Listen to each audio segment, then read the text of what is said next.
the intersection of ideas, innovation, and imagination, pushing the boundaries of science, technology, entrepreneurship, and beyond.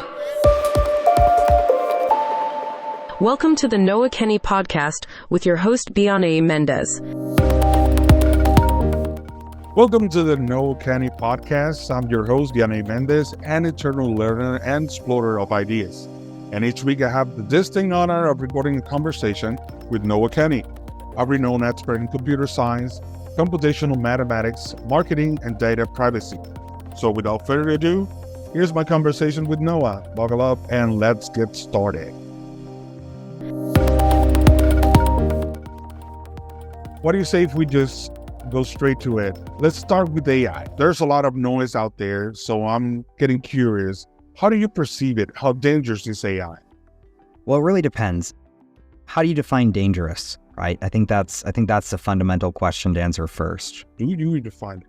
I think there's different types of dangers with AI. So, kind of four big categories I'd put on it. I'd say we have physical dangers, right? We have the danger of misinformation. We have the danger of polarization. That could be political or otherwise, right? So people becoming more isolated in their beliefs because it's all they're exposed to. And then I think we have the danger of data misuse, right? So physical dangers, misinformation, polarization, and then data misuse, I'd say are kind of the four categories of dangers that we have. Let's start with physical dangers. Can it kill us? Will it kill us?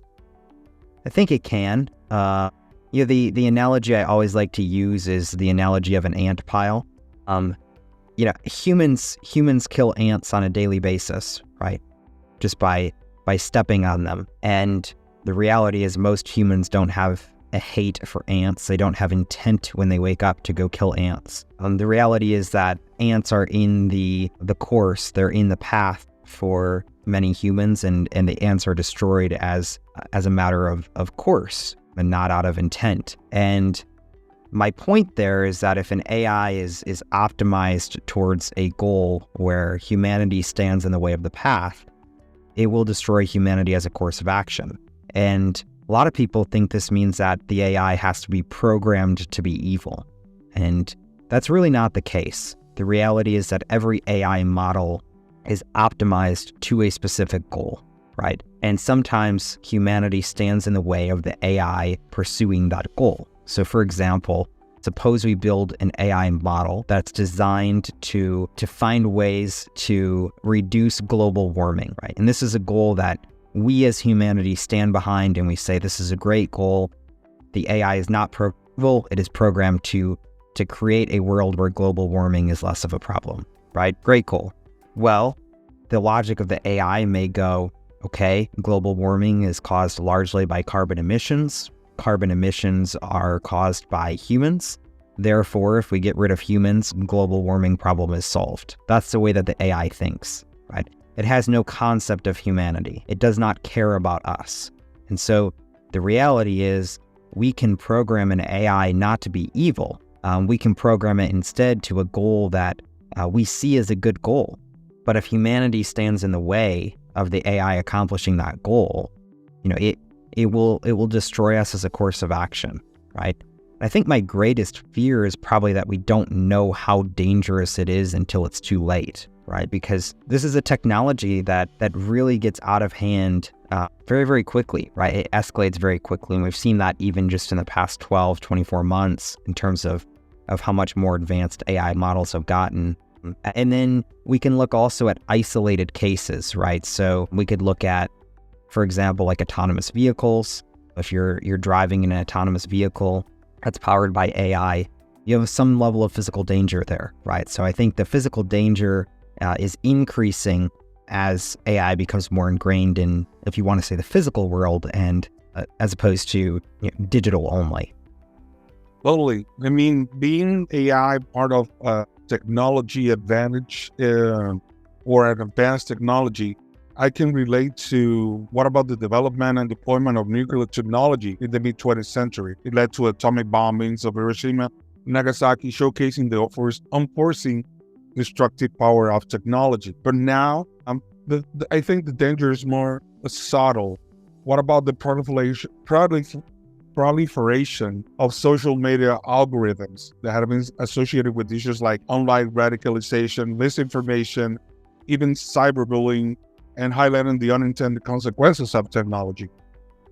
Yeah, so social media, I think is a great example, right? Because we can look at social media as kind of the precursor to a lot of these AI technologies. And there's a lot of studies done about kind of what the effects are, right, in terms of these social media platforms and misinformation, how they relate to the physical world, and how they cause people to take action in the physical world, right? So here's, I think, one of the biggest issues we've seen with social media is polarization, where you are only maybe engaging with content that resembles your beliefs. And before you know it, that's the only content that you're seeing, right? So it kind of distorts your worldview because you begin to think that your perspective is the only perspective out there.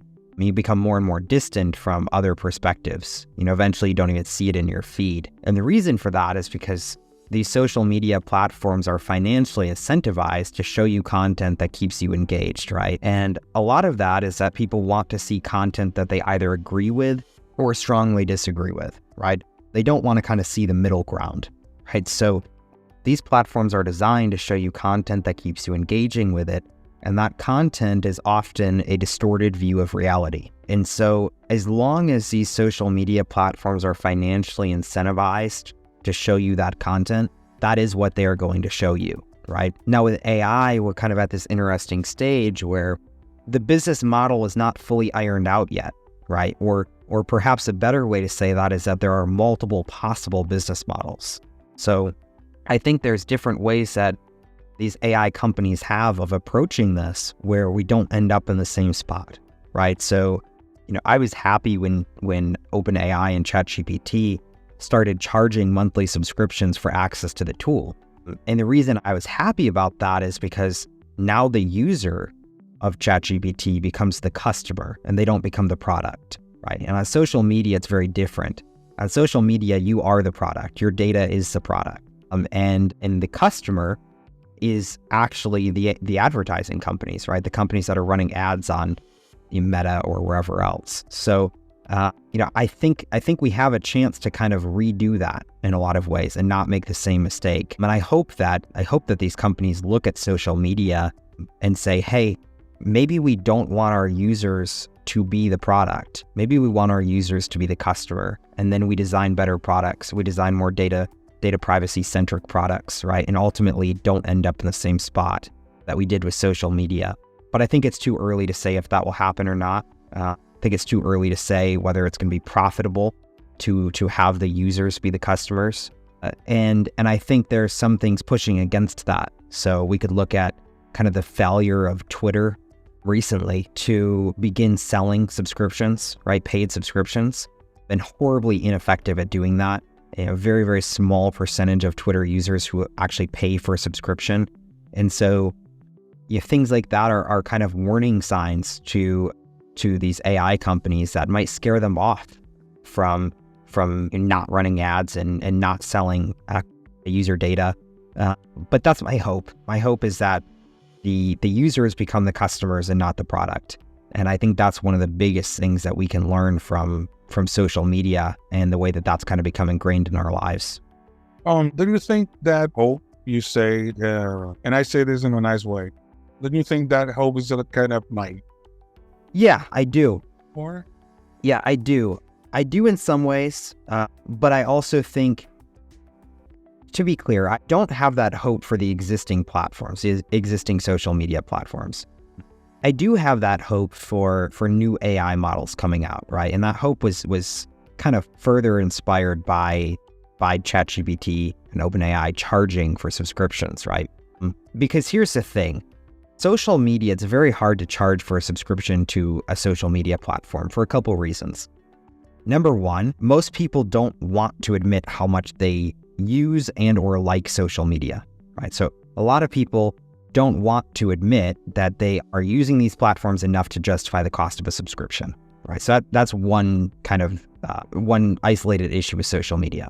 Second thing with social media that we could really look at kind of and compare to AI, I guess, is how ingrained it becomes in our lives, right? In terms of what we're using it for. So ChatGPT, for example, you could use for a multitude of things, right? You could use it to help plan your workouts. You could use it during your job. You could use it to create a schedule for you. You could use it to proofread your emails. You can use it for a lot of different things. Social media really serves one of two purposes, either entertainment or education, and that's basically it, right? So when we look at something like ChatGPT, here's what I think is a possible model, right? Is that people begin using kind of free versions of it enough that it becomes ingrained in their daily lives, and then OpenAI starts charging for it, right? They start restricting features. They start getting it to a point where you realize, hey, I really have come to rely on this technology, and for $10 a month, I could continue using it in the way that I have been using it, right? And if it can replace other things that you'd be paying for. So if, say, you have an app for planning your workouts, right? And now you don't have to have that app anymore because ChatGPT can do it. Say you have a subscription to some sort of magazine that sends you recipe ideas, and ChatGPT can generate recipe ideas for you. Eventually, perhaps it becomes cost effective for you to have a subscription to ChatGPT. With social media, there's no point where it becomes cost effective, right? Because study after study shows that social media basically does nothing positive for you, right? Generally speaking. Instead, it takes a lot of your time, right? It's not replacing a service that you're already paying for. And so when you start paying for a social media platform, it's an additional expense above what you have now, right? It doesn't replace any expenses. It doesn't make financial sense.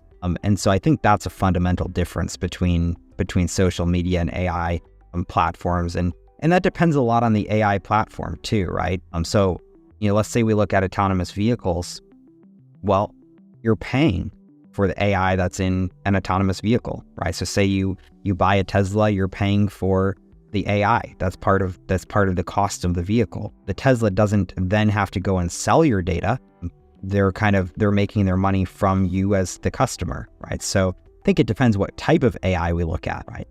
If we look at large language models, I think there's a viable business model to charge monthly subscriptions, or certainly to make money on the APIs from them. If we look at self-driving cars, I think there's money to be made in selling the autonomous aspects of it. And so I think there's a lot of other possible business models versus social media, which doesn't really have many options in terms of how to monetize it. And advertising is ultimately very profitable as well, right? You can run ads without having a huge team. So that's the other thing. We can talk later kind of about limitations and advancements of AI. But one of those limitations is having a team, right? So some of these companies, they're resorting to ads because they don't have the team to build other forms of monetization in, right? Or to scale with them. And so ads are kind of something that they can roll out relatively low cost, relatively low labor, and that makes them an effective business model. And users also don't have a ton of recourse, right? If all the social media platforms are monetizing in the same way, a user doesn't have a bunch of recourse in terms of switching to a different platform or taking other action to protect their data. I see. Well, actually, going back to this conversation, I believe the AI, the whole thing with AI is that is flawed at its core. Let me make my case. Is that when we're talking about if it's dangerous, we're making this analogy with ants. Yes, but the thing is that maybe ants have their own sense of purpose. I mean, if you see ants on your house, maybe you're gonna step on it. But if you go to the jungle and you step on a how do you call that? The ant? What? Yeah. So couple points there. That's definitely one danger, right? The AI doesn't understand human life, right? It doesn't understand how important human life is. So that's one thing. The second thing is, let's suppose that an AI does mimic a human, right? In some ways, that's almost a scarier possibility. The question is, which human or humans should an AI be mimicking, right? Because to your point, an AI is a tool. It should be a tool. But that tool is inherently going to be given to a certain group of people first, right? Or at least the tool is going to be more useful to certain groups of people first. So I think that's a scary thing, right? Because you can look at, for example, people who don't have access to technology today, right? Suppose that everybody who has access to technology today begins to get powerful AI models, right? And they become ingrained in school systems, they become ingrained in jobs. So let's suppose that now everybody who currently has access to technology has access to the most powerful AI models out there, right? Everybody who doesn't have access to technology today now becomes kind of further distanced from that. So the digital divide that we talk about a lot, could actually increase, right? So I think that's one concern I'd have is depending on how quickly AI advances, which it's advancing very quickly, we can increase that digital divide, right, very quickly.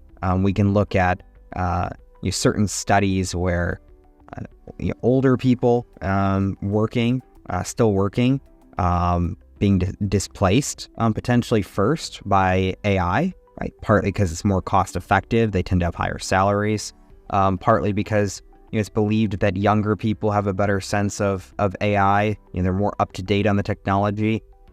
So I think there's concerns there, right, when it begins to mimic humans in a lot of ways.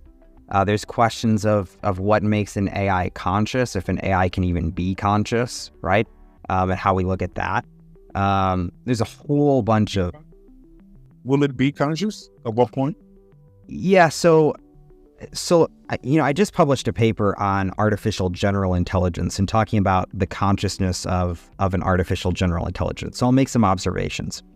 So here were kind of the outline of consciousness that we put together in this paper. It was really four kind of key points based off of what people generally perceive consciousness to be. And I want to make a statement up front, which is that a lot of people perceive consciousness to be cognitive in nature, right? We could have a whole debate or discussion about whether consciousness is solely cognitive, or if there are other elements that go into consciousness, right? So that could be soul, for example, right? Which is more difficult to define. So to keep things simple for this conversation, let's make the argument that consciousness is a cognitive function. Okay, so under that, we kind of had 5 different subpoints of what makes an AI conscious, or what would make an AGI specifically conscious, right? Artificial general intelligence. So one was breadth of knowledge. We'd expect that it has high degree of knowledge on a wide range of subjects, and that would have to be on par or better than an average human. Common sense. So an AGI would have to have the ability to kind of operate by unwritten rules that the majority of the population would consider universally necessary, or at a minimum generally beneficial.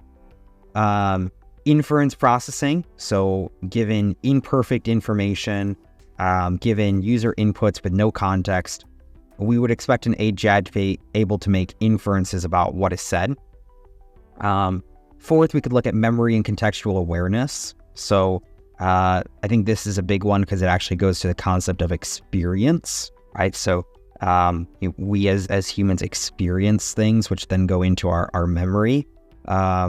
And then contextual awareness, right? So we'd expect an AGI to remember information, to tailor its outputs, and to keep a record, essentially, of past inputs. And then fifth, we could look at pattern and sequence recognition. So we'd expect an AGI to recognize patterns or sequences in data sets or user inputs, and to do so specifically without being asked to search for them, right? So I think this is a fundamental distinction because we as humans are able to detect patterns, for example, without searching for them. So suppose you go outside and every single tree is green, except one tree is bright red. You're probably going to notice a bright red tree. Subconsciously, you're probably going to recognize that it's different. So as humans, we recognize patterns, we recognize sequences without looking for them. Right now, AIs are largely trained to look for these patterns, to recognize them, right? So that's one distinct difference that I do want to point out. But here's my bigger point on consciousness in general. Consciousness in AI models and AGI models today is largely based on the neocortex or the cerebral cortex of the brain, right, which is the outermost layer of the brain. And that portion of the brain is responsible for most of the higher order cognitive functions. So information processing, sensory perception, motor control, language, complex thinking, right, higher order thinking.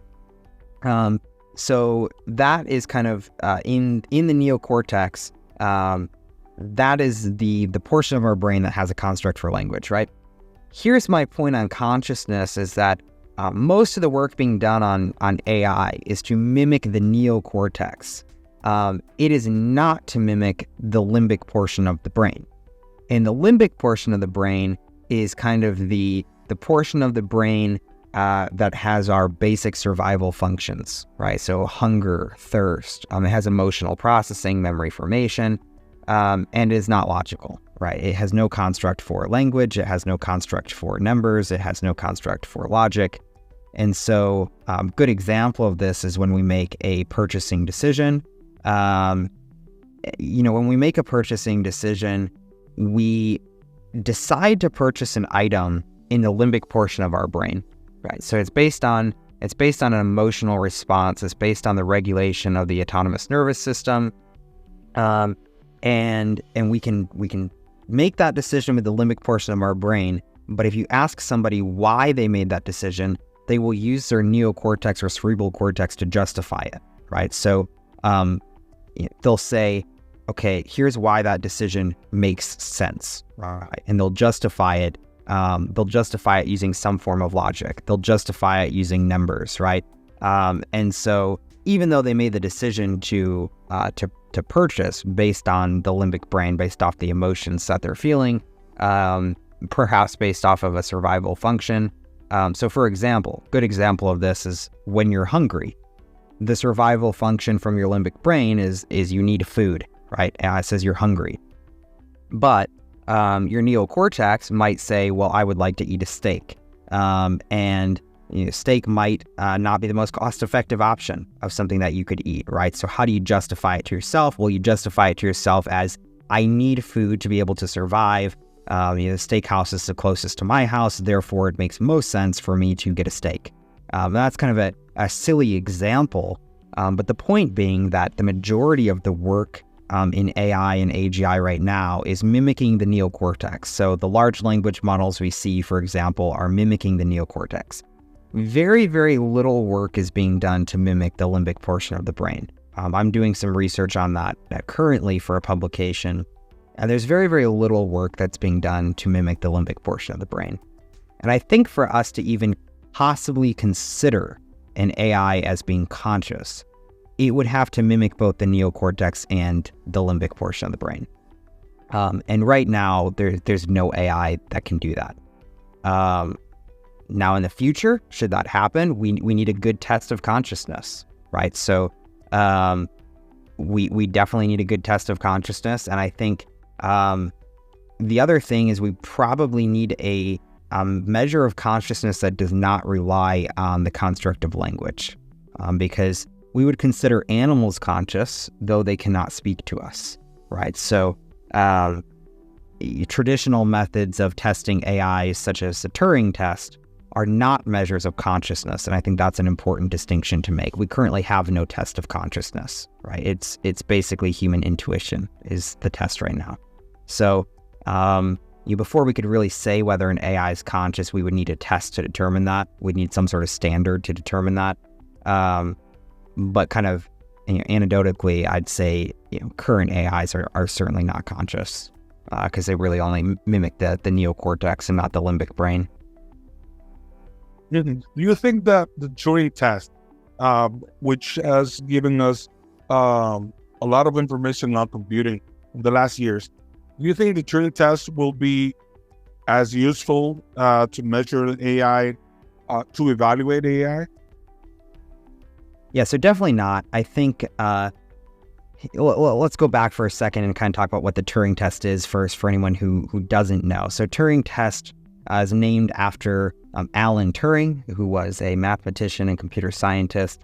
He kind of posed the question of, can machines think, in the year 1950, and a paper he had published. 1 year later, in 1951, the first AI model is released. Now, the model that was released does not resemble in any way AI that we see today, but it's considered the first AI model released 1 year after Alan Turing poses this question in 1950. When Alan Turing poses the question in 1950, he says that the question is too meaningless to deserve discussion, right, at the time, because essentially it seemed like this was a much farther away thing than it was, right? And even looking today, we're less than 80 years after that paper, and there's no way Alan Turing could have imagined ChatGPT or anything similar. So when the idea of an AI is posed, the Turing test is designed basically to see, how closely it mimics a human, right?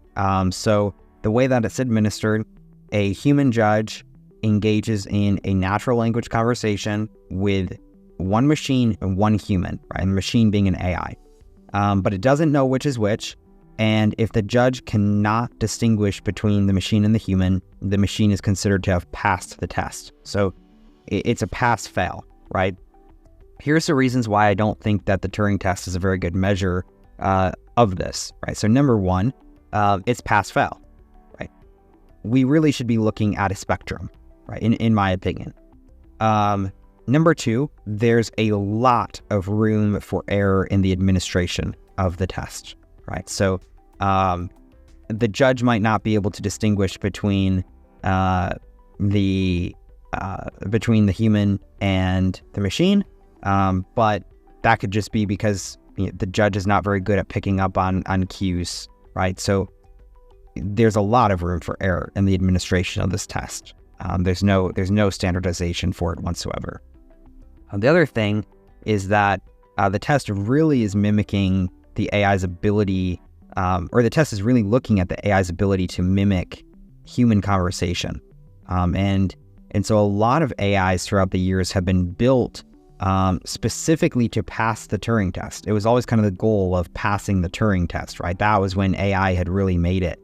And so all these companies set out to build AIs that could pass the Turing test, and ultimately that's all they could do, right? So they could answer this series of questions, they could respond in a human way for this series of questions, but beyond that, they served basically no function, right? So they could not, for example, come up with creative thoughts. They could not maybe extend the body of knowledge or of science. They were very limited in terms of what they could do. But really, the purpose that they served was passing this kind of arbitrary test, right? That was administered in very inconsistent ways. And so ultimately, I think the Turing test served a purpose for a time, but I think it's a very, very ineffective method of evaluating AIs and specifically AI intelligence. But that's just my personal opinion. Okay, so I have that makes us wonder how then we're going to evaluate AI and what limits the advancement of AI today. Sure. So I'll break that up into two questions. So when you talk about the evaluation of AI, you're talking about a specific type of AI, intelligence-based AI, like language models and things like that. I assume that's what you're referring to. I remember when ChatGPT came out, it was a whole turmoil, and I remember even reading that some states prohibited the use of AI because teachers weren't able to know if it was actually the student or the tool that was being used to create papers. To create the homework. And Uh, Now listening to you, like there's no test, like the Turing test, that we can understand, like, or if it's the AI, what method of measure can we come up to evaluate it? Yeah, so to evaluate the kind of how effective an AI model is and compare them. Yeah, well, you can say that. Yeah, so there's a few different ways that we can do that. Yeah, I think part of this looks at what measure we view as the quality of an AI system.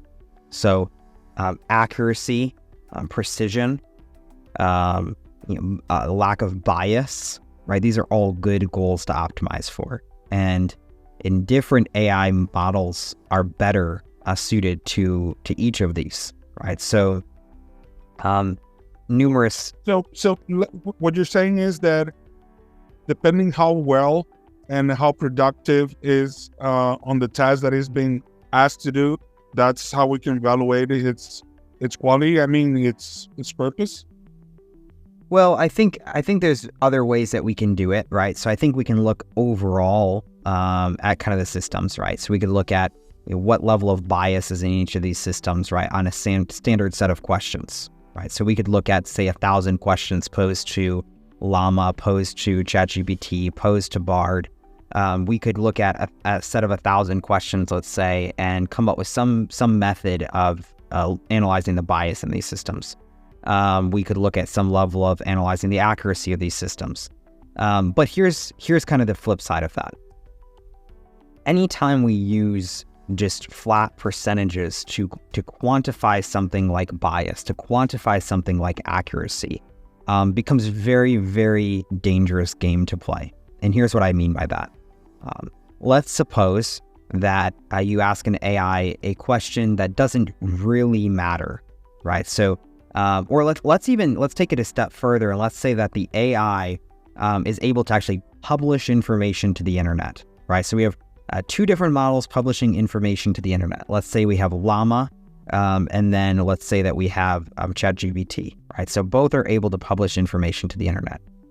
Let's suppose hypothetically that Llama is 100% accurate and ChatGPT is 90% accurate, right? Or let's even say that Llama's 95% accurate, right? To make it a more even comparison. So face value, we could say Llama is a better system, right? It's more accurate, right? All other factors being equal, it's a better system because it's more accurate. Okay, but we have to look at what that 5% inaccuracy is. Let's suppose that it publishes information saying that the president of the United States was assassinated. That's very, very sensitive information. If it's inaccurate, it's going to cause mass chaos, right? Financial systems like the stock market are going to be impacted. There's a lot that goes into that inaccuracy. Now, let's suppose that ChatGPT, like I said, is 90% accurate, right? So not 95% accurate, but it's 90% accurate. But the things that it's inaccurate about are minor things, right? So suppose you ask it, an estimate of how many stars are in the universe, and it's off by several billion stars. Okay, we'd like for that to be accurate information, but if it's inaccurate, it probably is going to have pretty minimal real-world implications, right? So what these systems are doing right now is they're putting out all of their white papers and reports saying, hey, look how accurate we are, look how little bias we have, right? And they're looking at the percentages, and I think that's really just not a great method of comparison, because like I said, you could have a more accurate system that's more destructive because of the things that it's inaccurate about, right? So I think that's really, really an important distinction to make. We can't just look at percentages. We can't grade these things on some standard test and assign it a score out of 100. It's more nuanced than that. Because which of those two systems would you rather have? If the one that is 5% more accurate is when it's wrong, it's posting really, really awful information that could fundamentally change the way that you're living your day-to-day life, I'd much rather have a system that's 90% accurate. If the 10% of the time it's wrong about things that don't really matter. So it's really hard to directly compare these systems, but it's very nuanced when we do. Well, in my experience, when you say being wrong, I've seen that mistakes, if you wish, will be like of sensible matters. I mean, being political correct or stuff. But in terms of accuracy, are you? What's your opinion on it? Should it be limited to 2021 like most of the AIs are, or should it be open and connected to the internet? I think eventually we will be open and connected to the internet, certainly. In terms of whether I think that's good, I do. My biggest criticism of AI models today is that they don't cite their sources. I'd really like for AI models to begin citing their sources. There are a lot of cases of AI models even fabricating sources, right? So, once we are getting to current information, to real world information, I certainly want to be able to see the sources. I want to know where it's getting real time information from. What I'm heading with this last question is to talk about regulation. Yeah. Okay. So you kind of touch on an interesting point there. Here's what I think a lot of that comes down to. Who determines what the fundamental source of truth is? Right? That's $1 million. That's the $1 million question. How do we even judge accuracy of an AI system without having a central form of truth? Right? There are some things that are empirically true, right? Math, for example, where a person was born. They know where they were born. That is a fact to them, right? And there's even a little bit of a well-known case of ChatGPT getting Sam Altman's hometown wrong, where he was born wrong. I think it said he went to college as well that he never went to. I asked Bard questions about myself. It told me I went to a college that I've never heard of.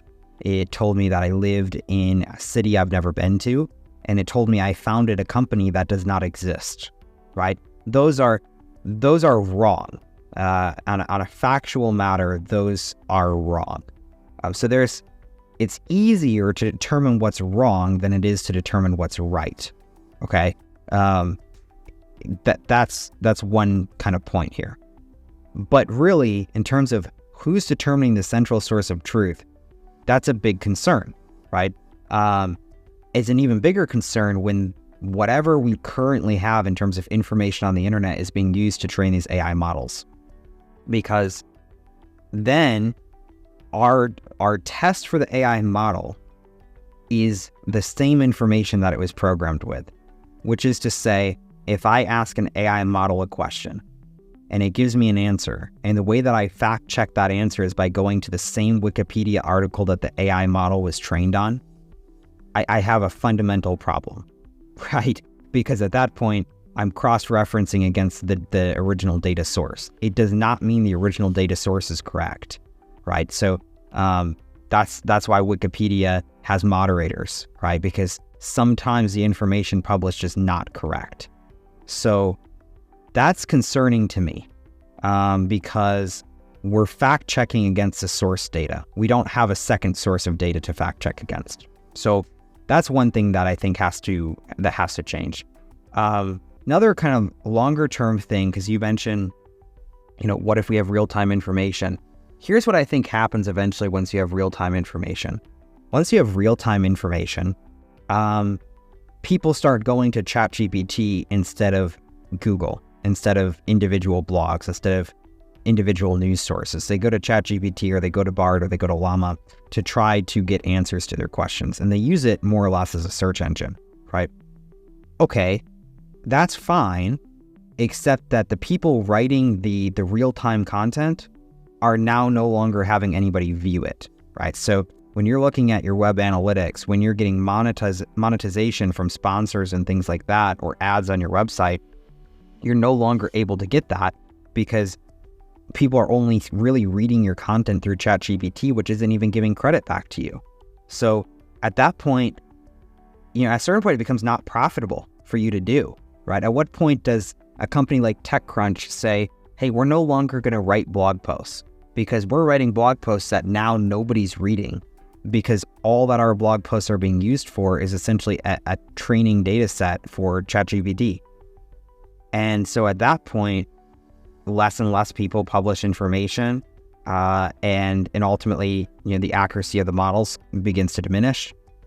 So that's one concern there. I think is once we have real-time information, we have to roll that out in such a way that it doesn't destroy these media companies, and that it doesn't lead to us actually producing less accurate content, right? And therefore the AI models having less accurate content. So I have some ideas of kind of what that looks like, but we'll see how it kind of all plays out. But I think that's kind of one fundamental thing that we have to get figured out before we can roll out, at scale, real time, connected to the open internet, AI models. Okay, so based on your opinion, what are the AI limitations? So, few categories of limitations. One, kind of first one, which I'll actually come back to this one, but would be hardware. Second would be software. Third would be developers, and fourth would be regulation. So I'll kind of go through each of those. I'll finish with hardware actually, but so let's look first at developers. There is currently a lack of qualified artificial intelligence engineers, lack of prompt engineers, lack of people to classify data.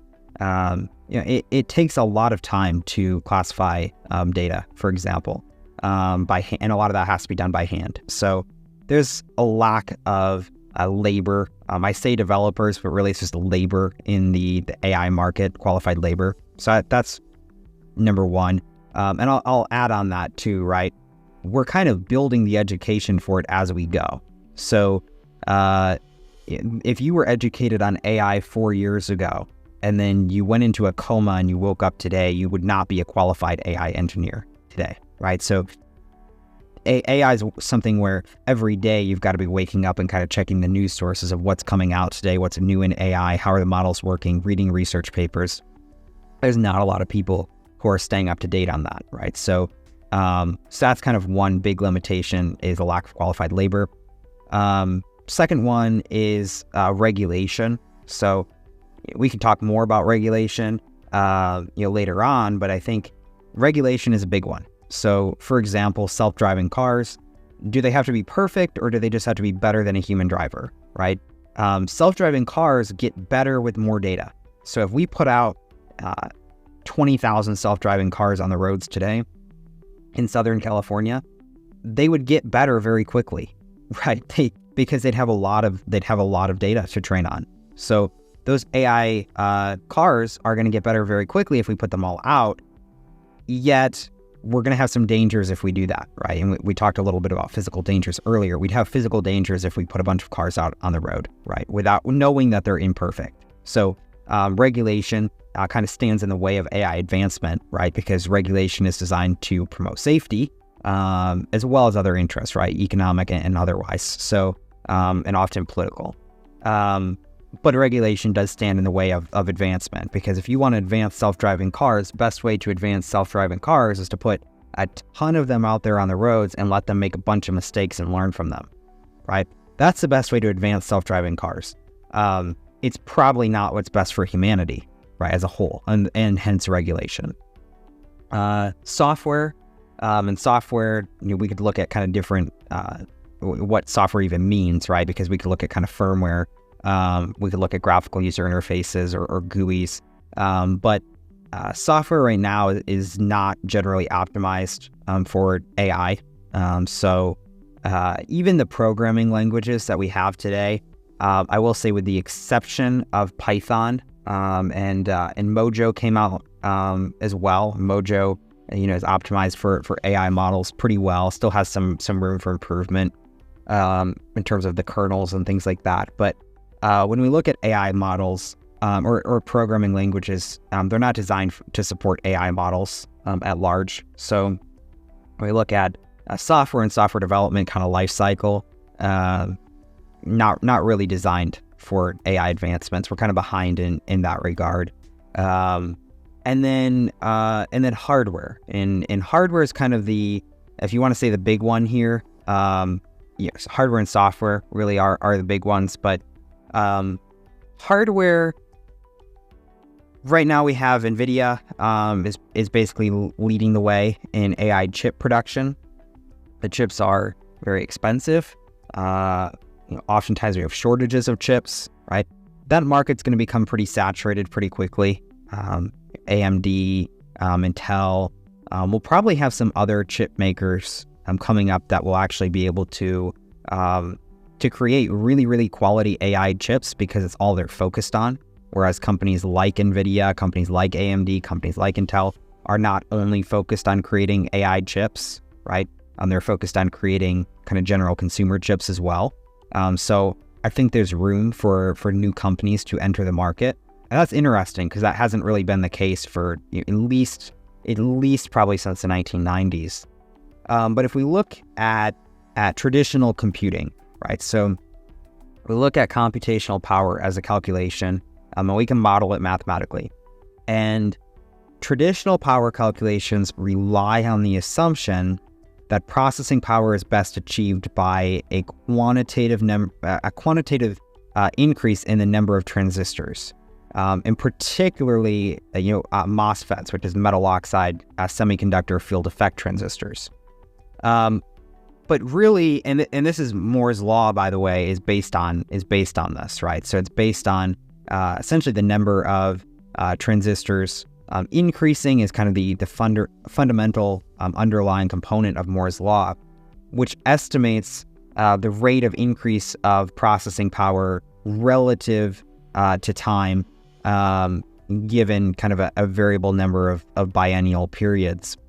And this is basically the silicon chip architecture.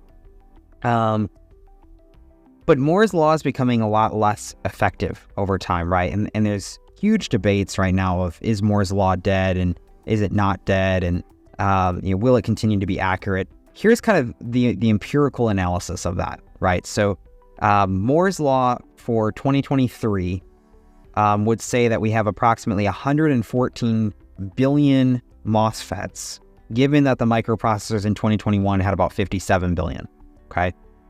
Additionally, we'd expect a MOSFET scaling of like 2.5 to 3 nanometers. And Moore's law would assert that the cost of that given microchip would be cut in half over the biennial period of 2021 to 2023. But currently available microprocessor schematics really are not indicating that we're going to be anywhere close to that, with the exception of MOSFET scaling, which I do think will get to like 2.5, 3 nanometers this year. So, okay, if silicon chips have limitations, right? How do we continue to advance computational power without increasing chip sizes? Well, here, currently microprocessors use nanotechnology that has a limited range and dimension, and it has a tolerance from a scale of 1 to 100 nanometers. So soon we're going to need tolerance smaller than 1 nanometer. And so there's already work being done on mechanical manipulation of atoms to get smaller than nanotechnology. So nanotechnology is size 10 to the negative 9th. But there's other technology branches. So pico technology is scale of 10 to the negative 12th. Femto technology is scale of 10 to the negative 15th. Both are currently considered hypothetical, but we're getting a lot closer to feasibility. So I say that as an aside that perhaps we can get small enough that we can continue to make some increases in silicon chip architecture. But these chip architectures also take significant power, and so we have limitations of how much power we can draw. And so what I really think we're going to need is a chip that's more power efficient, not a chip that has more transistors or higher tolerance. And so there's different types of There's different types of processors that could be replacements. So, for example, quantum computers would use subatomic particles, so electrons or photons, which allows the particles to exist in both binary states 1 and 0, which is different than silicon chips. We'll see if those ever kind of get to the point where they can be used at scale in personal computing or not. The cost of developing qubits currently prohibits quantum computers from reaching market scale. Another alternative would be graphene and carbon nanotubes, which essentially have a hexagon lattice shape of the graphene. It makes it a lot stronger than other materials, and it's also much smaller. It's 1 atom thick, so theoretically as small as we could go. And it's available in large enough quantities that it could be commercially viable. And we could look at thermal regulation systems for that, because the graphene-based chips don't switch electrical current on and off like binary chips do. So the thermal regulation becomes a much bigger challenge than with silicon chips. And then finally, we could look at nanomagnets, which are another alternative to silicon chips. They rely on cellular architecture, so they're especially good for mobile devices. Essentially, they use magnets in states of magnetization to determine when or if binary information is sent or received. And then it uses opposite magnetic poles, north and south, to transmit and process binary data instead of electrical current. So that reduces the power consumption down to a negligible amount, right? All of these different forms of chips would probably better support AI models. They're also all existing basically only in research labs today, right? With the exception of quantum computers, which exist some in industry. So, yeah, I think hardware is our biggest limitation, right? There's an argument to be made that there's kind of a fifth limitation in AI advancement, which would be data. And I think that's 100% true. But I think we can still get pretty good AI models with the existing data. But over time, we're going to get better at gathering data. We're producing more data than ever as a society. And we're also going to get better at classifying that data to make it useful in AI models. So I'd say hardware and data are two of the biggest limitations, but software, labor, regulation, those are all challenges too. And it really depends what industry you're in, right? So if you're in the self-driving car industry, regulation is going to be a much bigger challenge for you than if you're building a large language model or something like that. So same if you're in healthcare, right? If you're in healthcare, regulation is going to be a bigger challenge for you. So a bigger limitation. But by and large, I think hardware is the big one because we don't have chips right now that I think can really scale to the level we need them to scale at cost. And hopefully that changes, over the course of time. Awesome. Thank you. And I know you're doing research on methods of injectional fraud detection using AI and computational mathematics. Can you talk about what you're doing in that regard? Sure. Yeah, so traditional fraud detection, and specifically credit card fraud detection, essentially what it's doing is some sort of real-time analysis of data to detect anomalies from patterns. Right, it is basically what's being done. The issue is getting it to run quick enough, getting these models to run quick enough, how you use AI, right? What parameters you set of what is a normal transaction, what's an abnormal transaction, and how you kind of look at in general what should be flagged as suspicious versus what should be blocked entirely. So taking into account certain outside factors. So a good example of this would be like Black Friday, for example.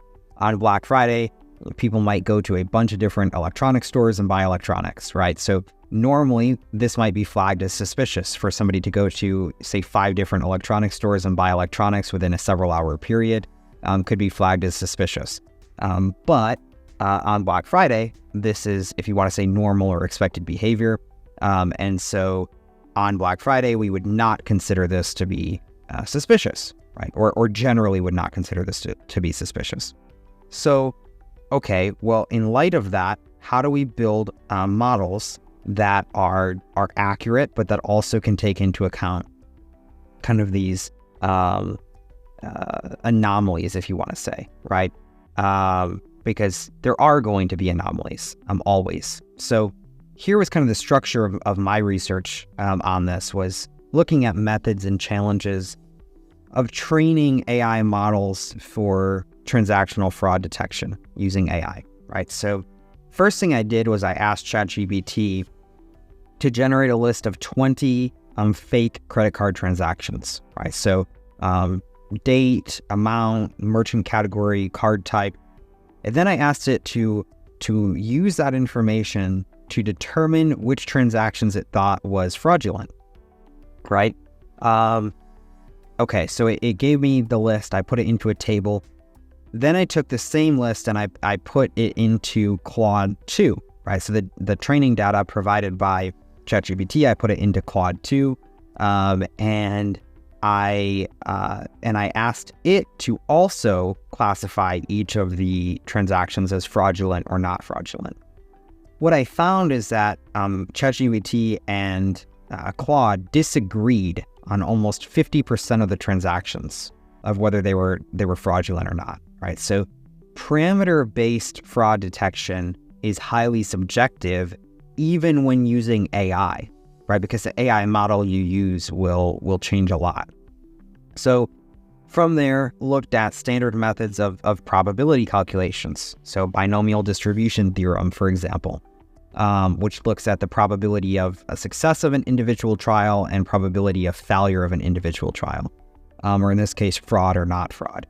The issue here, and this is how a lot of fraud detection is done currently, one of the issues here is that it's essentially only two possibilities, right? So it's either fraudulent or not fraudulent.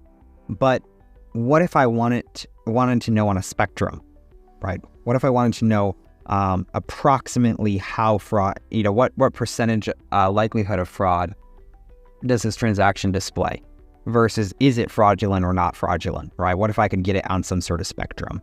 And so my research is creating a matrice that this matrix score of inputs compared to the matrix score of the outputs, and it's taking into account a number of transactions. It's taking into account the relative frequency of transactions compared to normal distributions. It's taking into account the number of standard deviations from the mean transaction size for a particular purchase category. And what's most interesting is that it's taking into account a physical proximity score. And that score is looking at where your last transaction was made relative to where your current transaction was made, if it seems reasonable or not reasonable. And it's taking into account things like any travel plans it's aware of. So if it knows you're going to be traveling, it will take that into account in the physical proximity score, especially because travel is one of the highest times to have your credit card compromised. And we're using vector analysis in multi-dimension modeling to create this physical proximity score. And ultimately, the preliminary results are that when we use kind of this matrix-based fraud detection, it's highly accurate. We're able to get really, really accurate fraud detection using this, where it gives a score from essentially 0 to 1 to the 1,000th decimal place, right? So, for example, 0.134, right? And where 1 represents 100% risk of fraud, which is theoretical in nature, right? And then where 0 represents 0 risk in fraud, also theoretical in nature. And figuring out kind of what are the parameters within there of, you should look at this because it's probably suspicious, you should look at this because it's definitely suspicious, or you should just flag this as fraud and block the transaction because it's almost certainly fraud.